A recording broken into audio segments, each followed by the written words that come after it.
Hi everyone, my self Anuj Kumar. और आज आप लोग को बिल्डिंग कंस्ट्रक्शन का यूनिट 3 जिसमें स्टोन मशीनरी 3.1 में दिया हुआ है। 3.1 में स्टोन मशीनरी है, तो इसको मैं बताने जा रहा हूँ। और इसके पहले मैं सारा यूनिट का वीडियो बना करके और आप लोग को तैयार कर दिया हूँ। ठीक है, तो जिनको दिक्कत होगा वो देख लेंगे। तो यहाँ स्टोन मेसोनरी को समझते हैं। पहले मेसोनरी को, स्टोन मेसोनरी को समझने से पहले मुझे मेसोनरी का समझना होगा कि मेसोनरी किसको कहते हैं। तो मेसोनरी जो होता है जिसमें कारीगरी, मतलब कि अब ब्रिक को बॉन्डिंग करेंगे मोटार के साथ, तो किस तरह से बॉन्डिंग करेंगे, तो अब इंग्लिश बॉन्ड करते हैं, फैमिली स्ट्रेचर बॉन्ड करते हैं। तो इस तरह का, जिस तरह का कारीगरी, तो मेसोनरी क्या है, एक तरह का कारीगरी है। ठीक है, तो स्टोन मेसोनरी के बारे में क्या बोलता है देखेंगे। तो मेसोनरी में be defined as the construction of building unit bonded together with mortar, मतलब मोटार के साथ उस यूनिट को स्टोन मेसोनरी, ब्रिक मेसोनरी किस तरह से हम बॉन्डेड करते हैं, किस तरह से उसको बॉन्ड करते हैं, किस तरह से आर्किटेक्ट करते हैं, उसको हम कहते हैं मेसोनरी। ठीक है, तो स्टोन मेसोनरी आ गया। स्टोन के साथ मोटार को किस तरह से बॉन्डिंग करना है, तो स्टोन मेसोनरी हो जाएगा वो। ठीक है, तो देखते हैं क्या आ गया और क्या है। The stone are available in abundant. Abundant मतलब प्रचुरता होती है। अबंडेंट इन नेचर मतलब कि नेचर में प्रचुर मात्रा में नेचर में क्या है, मौजूद है। ठीक है, प्राप्त है। ऑन कटिंग, अब ऐसी तो स्टोन को तो लगाएंगे नहीं ना। On cutting and designing to the proper shape they provide an economical material for the construction of various building component। अब देखेंगे, इस बात को समझेंगे क्या बोले। सबसे पहले स्टोन जो है अवेलेबल जो है अबंडेंट इन नेचर, मतलब कि नेचर में प्रचुर मात्रा में मौजूद है स्टोन, आपको पता है। और उसको जब हम प्रॉपर शेप एंड साइज देंगे तो कंस्ट्रक्शन में उसको हम लाएंगे। तो प्रॉपर शेप एंड साइज देना होता है। Cutting and designing to the proper shape and size भी लिख दीजिए। Proper shape and size there provide an economical material, और उसको इकोनॉमिकल यानी कि ज्यादा खर्चीला material, expensive material, economical material, जितना कम से कम खर्चा में हम उसको ड्रेसिंग डिजाइन कर, यानी कि बहुत ज्यादा एक्सपेंसिव हो जाए। ठीक है, economical material for the construction of various building कर, और उसको बिल्डिंग कंपोनेंट में कंस्ट्रक्शन के लिए यूज करते हैं। ठीक है, वेरियस कंपोनेंट में। ठीक है, सच एज, अब इसको वेरियस कंपोनेंट में किसमें यूज करते हैं। सच एज वॉल में यूज करते हैं, कॉलम में यूज होता है स्टोन मेसोनरी का या ब्रिक मेसोनरी जो भी है। स्टोन मेसोनरी का वॉल में भी यूज कर सकते हैं, कॉलम में। अब राजस्थान साइड में चल जाओगे तो वहां ईटा नहीं मिलेगा, वहां स्टोन मिलेगा, तो वहां स्टोन का वॉल ही बनता है। तो वॉल कॉलम में भी होता है। आर्चेज में बहुत सा मंदिर वगैरह में आप देखते हैं आर्चेज वगैरह बना हुआ रहता है जो स्टोन का रहता है। लिंटल में भी दे सकते हैं, बीम में भी दे सकते हैं, एक्सेट्रा। ठीक है, अब देखेंगे और यूजेज को कुछ लिखे हैं।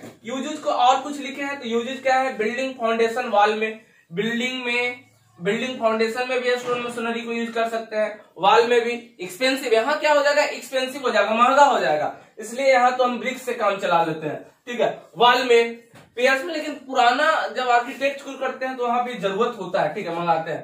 पियर्स में, मतलब पियर्स क्या होता है कि कॉलम जो है, कॉलम का इंटरमीडिएट कॉलम को हम पियर्स बोलते हैं। पियर्स एंड आर्किटेक्चर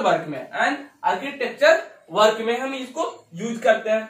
फिर पेविंग वर्क में, पेविंग मतलब कि रेलवे ट्रैक पे जो साइड में पेविंग मटेरियल दिया हुआ रहता है, वहां भी स्टोन ऐसे पेविंग करके देते हैं। ठीक है, पेविंग वर्क में। या फिर रेलवे ब्लास्ट में, रेलवे जो पटरी होता है स्लीपर के बीच में हम रख देते हैं, स्टोन का छोटा छोटा ब्लास्ट होता है टुकड़ा, रेलवे ब्लास्ट में। ब्लैक बोर्ड भी स्टोन का आता है, ब्लैक बोर्ड में। और अगला है इलेक्ट्रिक स्विच, जो इलेक्ट्रिक स्विच जो बनता है, आप सर्किट वगैरह देखते हैं, स्विच जो देखते हैं आपको, तो वहां भी स्टोन का यूज होता है। ठीक है, रूफ में एंड रूफ कवरिंग मटेरियल में, रूफ कवरिंग के लिए भी स्टोन को यूज करते हैं। अब देखेंगे स्टोन मेसोनरी का कुछ टेक्निकल टर्म को जो आपके सिलेबस में दिया हुआ है उसको हम देखते हैं। ठीक है, तो इसको जल्दी से आप लोग छापिए, जल्दी लिखिएगा।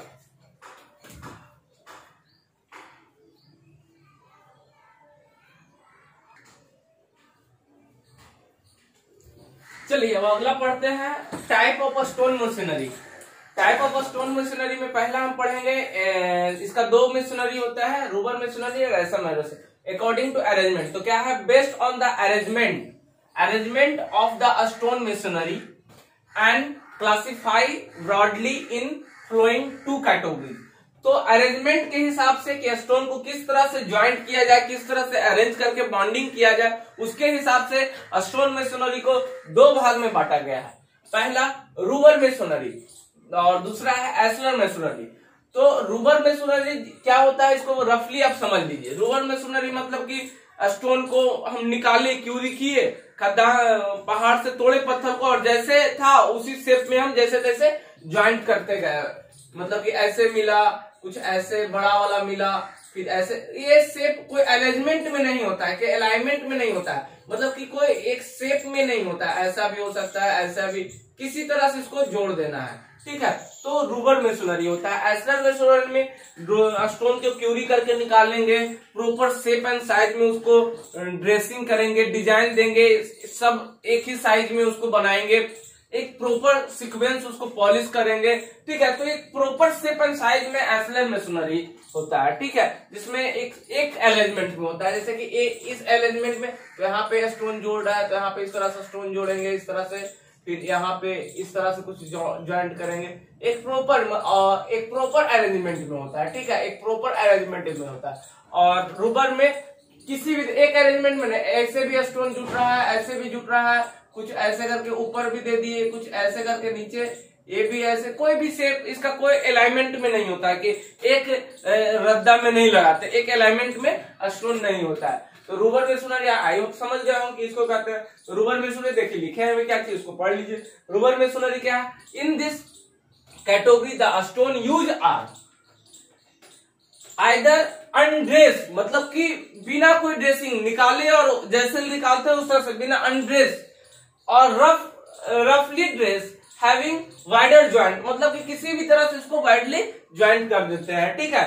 और उसका बॉन्डिंग अच्छा होना चाहिए, ये नहीं कि देखते हैं जब राजगीर वगैरह बिहार में घूरे होंगे तो बहुत सा रूबर मेसनरी स्टोन का आपको दीवार मिल जाएगा, वहां भी, बिहार में भी, ठीक है। अब इसका टाइप देखें, इसका बहुत सा रूबर मेसनरी का आपको बहुत टाइप है, जिसमें आपको पढ़ना है अनकोर्स रूबर मेसनरी और कोर्स रूबर मेसनरी पढ़ना है, ठीक है। तो अनकोर्स और कोर्स मेसनरी पढ़ना है।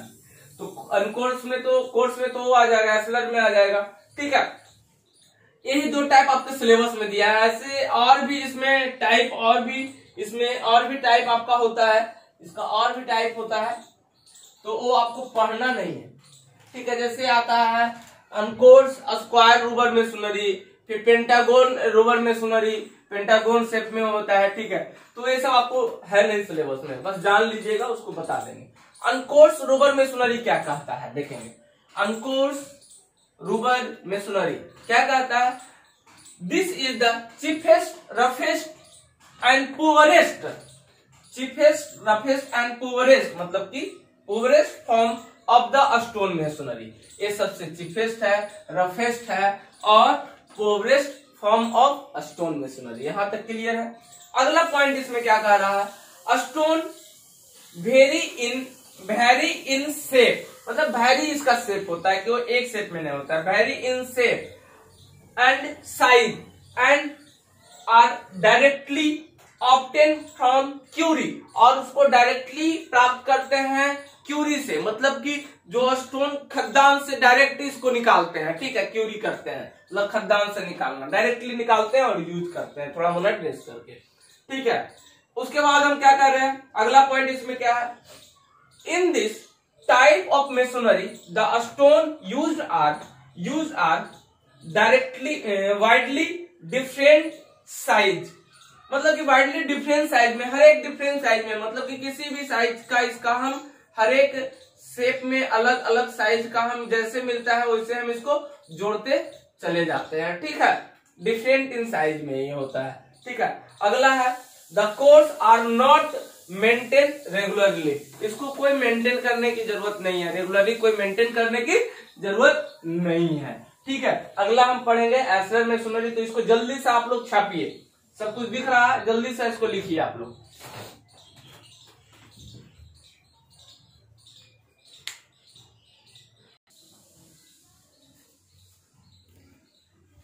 चलिए अगला दूसरा टाइप है आपका एस्लर मेसोनरी। एस्लर मेसोनरी क्या बोले, एक प्रॉपर अलाइनमेंट में होता है, मतलब प्रॉपर अलाइनमेंट में होता है। जैसे कि बोले कि इस अलाइनमेंट में हमको लगाना है, तो इस प्रॉपर शेप का हमको स्टोन का ड्रेसिंग करके प्रॉपर एकदम प्रॉपर शेप का स्टोन मेरा होगा, ठीक है। एक अलाइनमेंट में लगेगा, इस अलाइनमेंट में, फिर इस तरह से इसको ऐसे ज्वाइंट करते हैं, एक प्रॉपर अलाइनमेंट में लगता है एस्लर मेसोनरी में। तो क्या है, this type are build from accurately dress, ये एक्यूरेटली ड्रेस किया हुआ होता है, ठीक है। Accurately dress stone with uniform and fine joint. Uniform इसका शेप भी होता है और फाइन ज्वाइंट होता है। About 3 metre thickness, 3 mm thickness by arranging the stone block in various pattern, और इसको वेरियस पैटर्न में हम करते हैं, ठीक है। अगला पॉइंट है the size of stone block should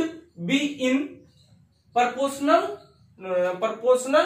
to wall thickness, और साइज स्टोन का उतना होता है जितना वॉल का थिकनेस के प्रोपोर्शनल से साइज ऑफ स्टोन को हम ड्रेसिंग इसमें करते हैं। जैसे कि ब्रिक पैटर्न में हम इसको काटते हैं, थोड़ा बड़ा पैटर्न में, ये वॉल पे डिपेंड करता है किस तरह का वॉल का हम प्रोपोर्शनल हम दे रहा है, ठीक है। तो यही कोर्स मेसोनरी में भी आ जाता है। फिर कुछ term use in stone masonry, कुछ टर्म को, जैसे कि इसका टेक्निकल टर्म होता है स्टोन मेसोनरी में कुछ यूज। अब देखेंगे, पहला है फेस। तो फेस क्या होता है, जैसे कि दीवार है, दीवार का फेस होता है, एक फेस होता है सामने से और उसका एक बैक होता है। तो जो पानी को, बारिश को, धूप को सहता है, मतलब एक्सपोज कंडीशन में होता है, उसको हम फेस बोलते हैं। और बैक जो इनर वाला, जो पानी को, धूप को रेसिस्ट, उसमें धूप घर के अंदर वो सब रेसिस्ट नहीं करता है, ठीक है, तो उसको हम बैक कहते हैं। तो देखेंगे फेस किसको कहेंगे, face the surface of wall, the surface of wall expose to weather, मतलब कि जो वेदर को रेसिस्ट करता है, जैसे बारिश, धूप वगैरह, ऐसा इज नोन एज फेस। उसको क्या कहते हैं, फेस कहते हैं, उसको क्या कहते हैं, फेस कहते हैं। फिर बैक है, तो बैक किसको कहते हैं, इनर सरफेस, यानी एक दीवार है ना जी, एक दीवार के इधर वाला अगर ये सरफेस को हम क्या कहेंगे, फेस कहेंगे, ठीक है। इसके पीछे वाला को क्या कहेंगे, बैक कहेंगे। तो बैक क्या है, inner surface of wall which is not expose in weather, जो वेदर का हर एक कंडीशन को एक्सपोज नहीं करता है, इज नोन एज बैक, और उसको क्या कहेंगे, बैक कहेंगे। आगे हम लोग जानेंगे फेसिंग, बैकिंग। तो इसको जल्दी से छापिए, फिर मैं आगे लिख रहा हूं।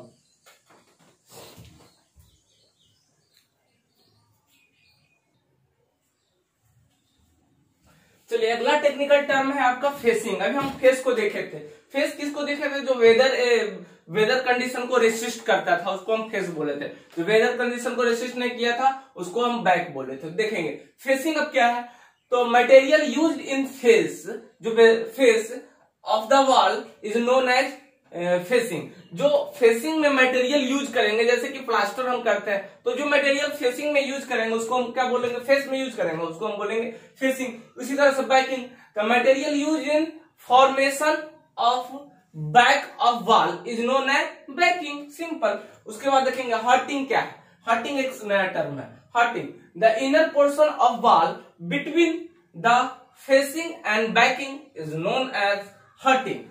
जो दीवार हम बनाएंगे, दीवार बनाएंगे तो देखेंगे इस तरह का जो इनर पोर्शन में मटेरियल, दो अगर स्टोन को हम जोड़ेंगे, ऊपर से हम टॉप व्यू देख रहे हैं, तो यहाँ पे जो मटेरियल यूज होगा उसको हम बोलेंगे hearting. The inner portion of the wall between the facing and backing, दोनों के बीच में जो मटेरियल यूज करेंगे facing and backing is known as hearting. अगला है कॉर्निस क्या है, कॉर्निस क्या है, तो देखेंगे कॉर्निस क्या है। एक वॉल बनाते हैं, दीवार होता है, उसके ऊपर छत डालते हैं, छत के अब देखेंगे जो एक्स्ट्रा प्रोजेक्शन पोर्चेज निकालते हैं, कुछ डिजाइन वगैरह हम ऐसे कर्व करके बना देते हैं, इस तरह से कोई डिजाइन। इससे क्या होता है कि वाटर जो होता है, वाटर इधर गिर जाएगा, इधर वाटर नीचे नहीं आएगा। तो एक कॉर्निस यही है जो ऑर्नामेंटल डिजाइन बनाते हैं, ठीक है। और ये सीलिंग, जो सीलिंग कहते हैं प्लिंथ लेवल से छत के नीचे वाले पोर्शन को सीलिंग, तो ceiling top of the ceiling level में, सीलिंग नीचे तो हम कॉर्निस बनाएंगे नहीं, छत के